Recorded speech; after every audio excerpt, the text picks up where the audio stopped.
ഡോക്ടറെ കണ്ടു തന്നെ അത് ചികിത്സിക്കേണ്ടതും അതിന് വേണ്ടതായിട്ടുള്ള ആന്റിബയോട്ടിക് വേണമെങ്കിൽ അതും കാര്യങ്ങളാണ് ചെയ്യേണ്ടത്.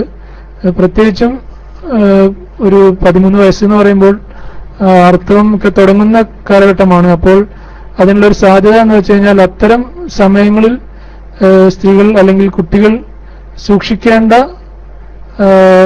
ചില ശുചിത്വ കാര്യങ്ങളൊക്കെ ഉണ്ട്. അതൊക്കെ രക്ഷിതാക്കൾ പഠിപ്പിച്ചു കൊടുക്കുക എന്നുള്ളതാണ് നമ്മളതിൽ ഉണ്ടായിരിക്കാനിടയുള്ള ഒരു സാധ്യത എന്നുള്ള രീതിയിൽ അതിനെക്കുറിച്ച് പറയാനുള്ളത്.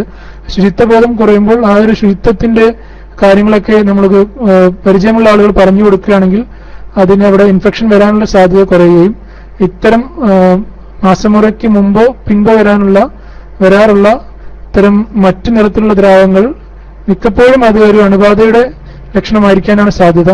അപ്പോൾ അണുബാധ ഉണ്ട് എന്ന് ഡോക്ടർ സ്ഥിരീകരിക്കുകയാണെങ്കിൽ അതിന് വേണ്ട ചികിത്സ ആന്റിബയോട്ടിക് ആയിട്ടോ അല്ലെങ്കിലോ ഒക്കെ എടുക്കേണ്ടി വരും.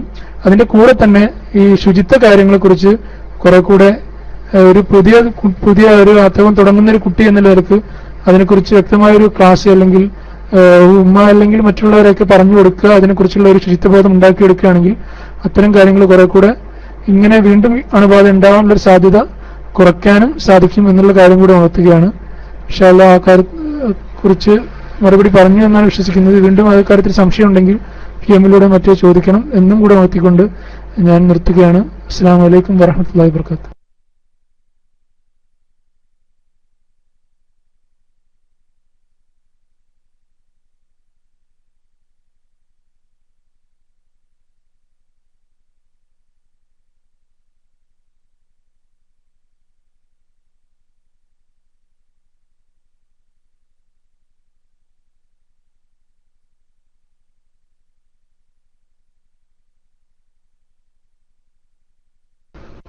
അസ്സലാമു അലൈക്കും വറഹ്മത്തുള്ളാഹി വബറകാതുഹു.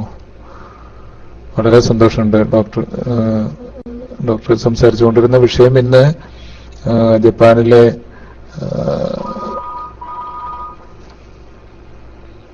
ഒന്ന് മൈക്കിലേക്ക് തന്നെ പെട്ടെന്ന്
അസ്സലാമു അലൈക്കും വറഹ്മത്തുള്ളാഹി വബറകാതുഹു.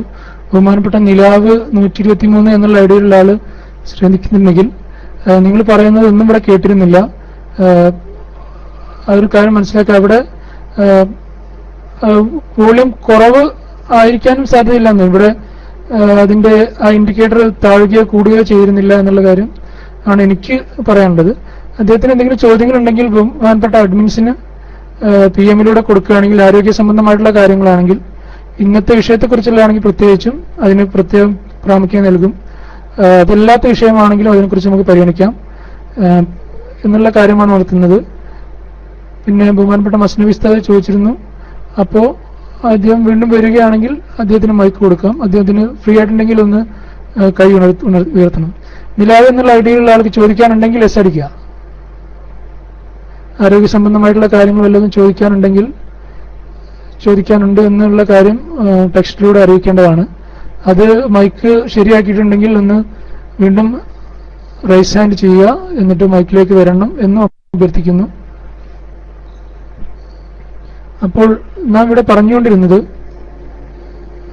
ബഹുമാനപ്പെട്ട മസ്നവി ഉസ്താദ് ഇവിടേക്ക് വന്നിട്ടുണ്ട്.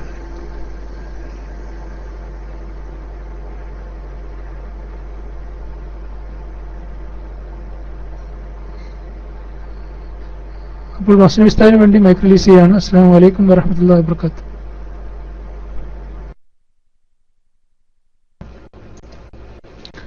അസ്സലാമു അലൈക്കും വറഹ്മത്തുള്ളാഹി വബറകാതുഹു. ക്ഷമിക്കണം, ഞാൻ കുറച്ച് സമയം പെട്ടെന്ന് ടെലിഫോൺ വന്നപ്പോൾ ഒഴിവായതാണ്. ഒന്ന്, ആരോഗ്യ ദർശനം പ്രോഗ്രാമിൽ ഡോക്ടർ സംസാരിച്ചുകൊണ്ടിരുന്നത് ജപ്പാനിലെ ആണവ റിയാക്ടർ നിന്നുണ്ടായിട്ടുള്ള പ്രസരണം. അവിടെ അണുവിഘടനം നടക്കുമ്പോൾ സൂക്ഷ്മതയോടെ കൈകാര്യം ചെയ്യപ്പെട്ട ലോക ചരിത്രത്തിൽ തന്നെ എനിക്ക് തോന്നുന്നത് ചെർണോബിൽ ദുരന്തത്തിന് ശേഷം ഏറ്റവും വലിയ ലോക സമൂഹം വലിയ ഭീതിയോടെ കാണുന്ന ഇത്. നമ്മുടെ സാധാരണ സമൂഹത്തെ അതൊന്നും ബാധിക്കില്ല, അതൊന്നും ഒരു പ്രശ്നമല്ല എന്ന് നമ്മളെ സംബന്ധിച്ചിടത്തോളം നമ്മൾ അങ്ങനെയാണ്. പക്ഷേ ലോക സമൂഹം വളരെ ആശങ്കയോടെ കാണുന്ന ഈ വിഷയത്തിൽ ഞാൻ ഡോക്ടർ സംസാരിച്ചു തുടങ്ങിയപ്പോൾ തന്നെ അതിന് കഴിഞ്ഞ ദിവസം ഇവിടെയൊക്കെ സൗദി അറേബ്യയിലൊക്കെ മഴ ഉണ്ടായിരുന്ന സമയത്ത് ഞങ്ങൾ ഈ വിഷയം ഡോക്ടറുമായിട്ട് ചർച്ച ചെയ്തിരുന്നു, ഒരു രാത്രി ഡോക്ടർ അതിനെക്കുറിച്ച്. കാരണം പല ഊഹാപോഹങ്ങളും പല ഭാഗത്തും അങ്ങനെ പടർന്ന് കൊണ്ടിരിക്കുന്ന ഒരു സമയമായിരുന്നു. കഴിഞ്ഞ ഏതാണ് ആഴ്ചകൾക്ക് മുമ്പ്, ഒരാഴ്ച 10 ദിവസമൊക്കെ 2 ആഴ്ചക്ക് മുമ്പ്. അന്ന് മഴയിൽ പുറത്തിറങ്ങരുത് എന്നുള്ള നിർദ്ദേശങ്ങൾ പല ഭാഗത്തുനിന്നും കിട്ടിയപ്പോൾ അതിന്റെ നിജസ്ഥിതി മനസ്സിലാക്കാൻ വേണ്ടി നമ്മൾ പെട്ടെന്ന് ഡോക്ടറായിട്ട് ബന്ധപ്പെട്ടു. ഡോക്ടർ അന്ന് വളരെ വിശദമായ ഇതിന്റെ കാര്യകാരണ സഹിതം വിഷയം ക്ലാസ് റൂമിൽ രാത്രി, അന്ന് അർദ്ധരാത്രിയിലാണ് അദ്ദേഹം അത് പെട്ടെന്ന് വന്ന് ശരിക്കും അതിന്റെ ശാസ്ത്രീയ സത്യങ്ങളെ സാധാരണക്കാർക്ക് അപ്രാപ്യമായിട്ടുള്ള ഒരു മേഖലയാണെങ്കിൽ പോലും നമ്മുടെ നിത്യജീവിതത്തെ, സാധാരണ ജീവിതത്തിൽ നമ്മൾ സൂക്ഷിക്കേണ്ടത്. കാരണം കുട്ടികളും കുഞ്ഞുങ്ങളും സാധാരണക്കാരൊക്കെ മഴയിൽ പുറത്തിറങ്ങി അത് ഒരു വല്ലാതെ അങ്ങ് ആഘോഷിക്കുന്ന, മഴ കൊള്ളുന്ന ഒരു അവസ്ഥ ഉണ്ട് പല ഭാഗങ്ങളിലും. അവിടെയൊക്കെ സൂക്ഷ്മത പുലർത്തണം, സൂക്ഷിക്കുന്നത് വളരെ നല്ലതാണ്.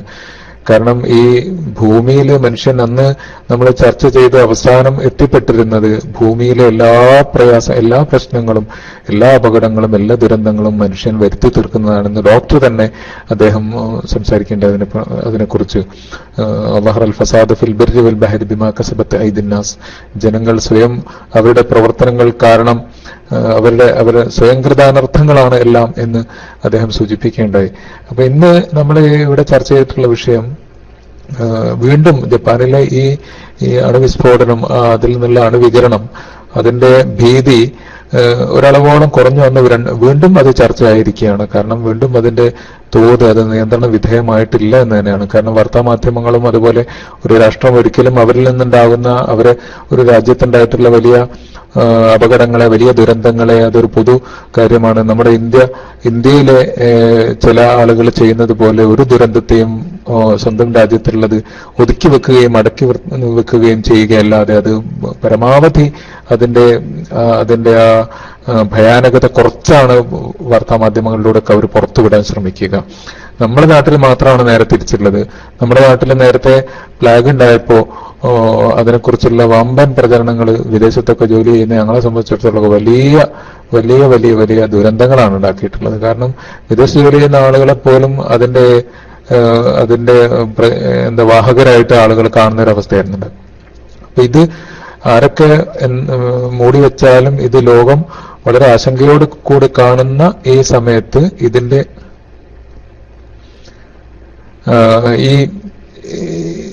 ഈ ദുരന്തം ഇത് വല്ലാത്ത മനുഷ്യ കുലത്തിന്റെ തന്നെ, മനുഷ്യ സമൂഹം, പ്രബുദ്ധമായ ലോകം ഇത് വളരെ ആശങ്കയോടുകൂടി കാണുമ്പോൾ നമ്മുടെ കേരളീയരായ കുറെ ആളുകൾ ഞാൻ നേരത്തെ സൂചിപ്പിച്ചതുപോലെ ഏതെങ്കിലും ഒരു ചാനലിന്റെ പിന്നാലെ അതല്ലെങ്കിൽ ആരെങ്കിലും ഏതെങ്കിലും വ്യക്തി തേജോധത്തിന് പിന്നിലൊക്കെ ഞാൻ പ്രത്യേകം എടുത്ത് പറയാൻ പല കാരണങ്ങളുണ്ട്. കാരണം ഞാൻ കുറെ ദിവസങ്ങളായിട്ട് ഇതിനെപ്പറ്റി വായിക്കാനോ മനസ്സിലാക്കാനോ ഒക്കെ ശ്രമിച്ചപ്പോ നമ്മുടെ മുഖ്യധാരാ മാധ്യമങ്ങളിലൊക്കെ വളരെ ചെറിയ ഒരു ഭാഗം മാത്രമാണ് ഈ ശാസ്ത്ര സത്യങ്ങളെ കുറിച്ചൊക്കെ ജനങ്ങൾക്ക് മനസ്സിലാക്കാൻ അതേസമയം വിദേശത്തു നിന്നിറങ്ങുന്ന പുറത്ത് ഇപ്പോ മറ്റ് രാജ്യങ്ങളുടെ മീഡിയകളൊക്കെ അവരുടെ ജനങ്ങൾക്കും അവരുടെ സാധാരണക്കാർക്ക് പോലും ഇതിനെക്കുറിച്ചുള്ള ശരിക്കും പ്രിക്കോഷൻസ് എന്താണ് അവരെടുക്കേണ്ടത് എന്നുള്ളത് വ്യക്തമായ ധാരണ കൊടുക്കുകയും സാധാരണ ജനങ്ങളിലേക്ക് ഇതിന്റെ സന്ദേശങ്ങൾ എത്തിക്കുകയും ജനങ്ങളിൽ ഭീതി പടരാത്ത വിധം തന്നെ അത് സൂക്ഷ്മമായി കൈകാര്യം ചെയ്യാനുള്ള സംവിധാനങ്ങൾ ഏർപ്പെടുത്തുകയും ചെയ്തു. നമുക്ക് അൽഹംദുലില്ലാഹ് കേരള ഇസ്ലാമിക് ക്ലാസ് റൂമിൽ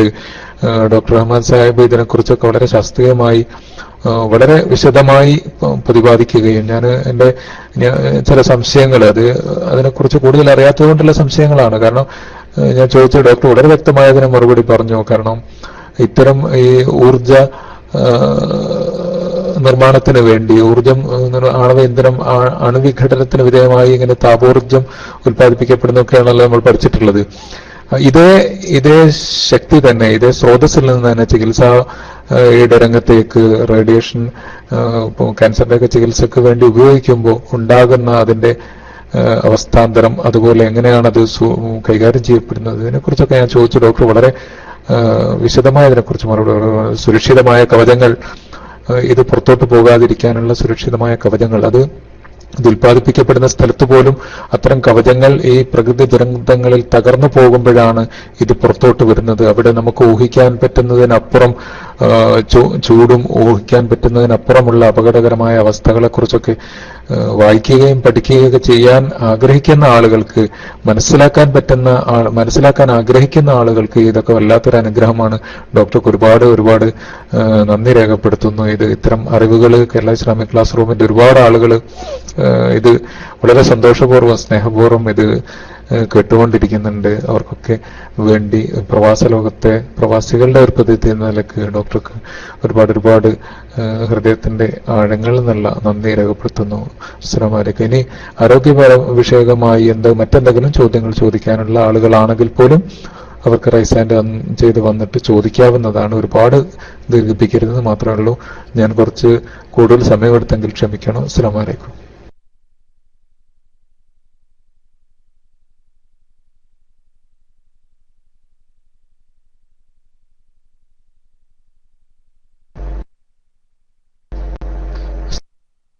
അസ്സലാമു അലൈക്കും വറഹ്മത്തുള്ളാഹി വബറകാതുഹു. ബഹുമാനപ്പെട്ട പലീരി എന്നുള്ള ഐഡിയിലുള്ള ഒരാള് ഒരു ടെക്സ്റ്റ് കോമണിൽ വിട്ടിട്ടുണ്ട്. How can it effect on human body എന്നാണ് ചോദിച്ചിട്ടുള്ളത്. ആണവ റേഡിയേഷൻ കണങ്ങൾ അല്ലെങ്കിൽ അതിന്റെ വികിരണങ്ങൾ എങ്ങനെയാണ് മനുഷ്യ ശരീരത്തിൽ പ്രവർത്തിക്കുന്നത്, അത് എന്തുകൊണ്ട് ഇത്തരം പ്രശ്നങ്ങൾ ഉണ്ടാക്കുന്നു എന്ന് പറയുന്നു. അത് അതിന്റെ സങ്കീർണതകളിൽ, അതിന്റെ സാങ്കേതികതകളിലേക്കും ബയോളജിയുടെയും അതുപോലെ തന്നെ ഇത്തരം ആണവ മൂലകങ്ങളുടെ പ്രവർത്തനങ്ങളിലേക്കും റേഡിയേഷന്റെ ഇഫക്റ്റുകളെ കുറിച്ച് മൊത്തത്തിൽ പറയേണ്ടി വരും. എന്നാലും എനിക്കറിയാവുന്ന രീതിയിൽ ഏറ്റവും സിമ്പിളായിട്ട് ആ കാര്യം, ഇത്തരം മൂലകങ്ങളുടെ കെമിസ്ട്രിയും കാര്യങ്ങളൊക്കെ പറയുന്നതനുസരിച്ച് ഇത്തരം മൂലകങ്ങൾ അത് ഒരു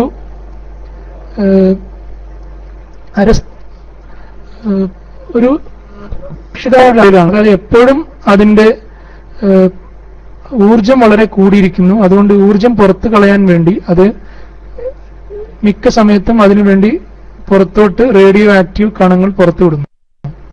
അങ്ങനെയാണ് ഈ റേഡിയോ ആക്റ്റീവ് കണങ്ങളിൽ നിന്ന് റേഡിയേഷൻ പുറത്തുവിടുകയും അണുവികിരണങ്ങൾ ഉണ്ടാവുകയും ചെയ്യുന്നത്.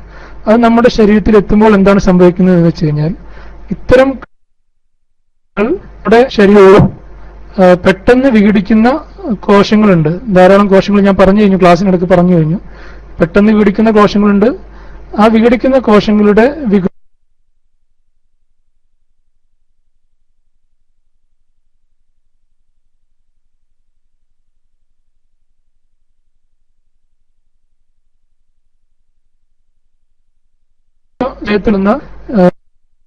നമ്മുടെ ജനറ്റിക് മെറ്റീരിയൽ, കുറിച്ചൊക്കെ കുറച്ചെങ്കിലും കാര്യങ്ങൾ അറിയുന്ന ആളാണ്. ജനറ്റിക് മെറ്റീരിയൽ എന്നൊക്കെ പറഞ്ഞാൽ അറിയാൻ പറ്റും. നമ്മുടെ കോശത്തിനകത്ത് മർമ്മം എന്നുള്ള സ്ഥാനമുണ്ട്. അവയുടെ വിഭജനം വഴിയാണ് ഒരു കോശത്തിന്റെ പ്രധാനപ്പെട്ട ഡിവിഷൻ നടക്കുന്ന സമയത്ത് ആ DNA-യിൽ മാറ്റങ്ങൾ ഉണ്ടാവുകയും അത് നമുക്ക് നമ്മുടെ ആരോഗ്യത്തിന് ബാധിക്കുന്ന തരത്തിലുള്ള DNA-യിൽ ഘടനാമാറ്റം ഉണ്ടാവുകയും ചെയ്യുന്നു എന്നുള്ളതാണ് അടിസ്ഥാനപരമായി സംഭവിക്കുന്നത്. അപ്പോൾ ഈ ഘടന നമുക്കറിയാം, ശാസ്ത്രം അനുസരിച്ച് DNA-യുടെ പ്രവർത്തനങ്ങളും DNA ആണ് നമ്മുടെ ശരീരത്തിൽ ഉണ്ടാകുന്ന എല്ലാത്തരം മാംസ്യ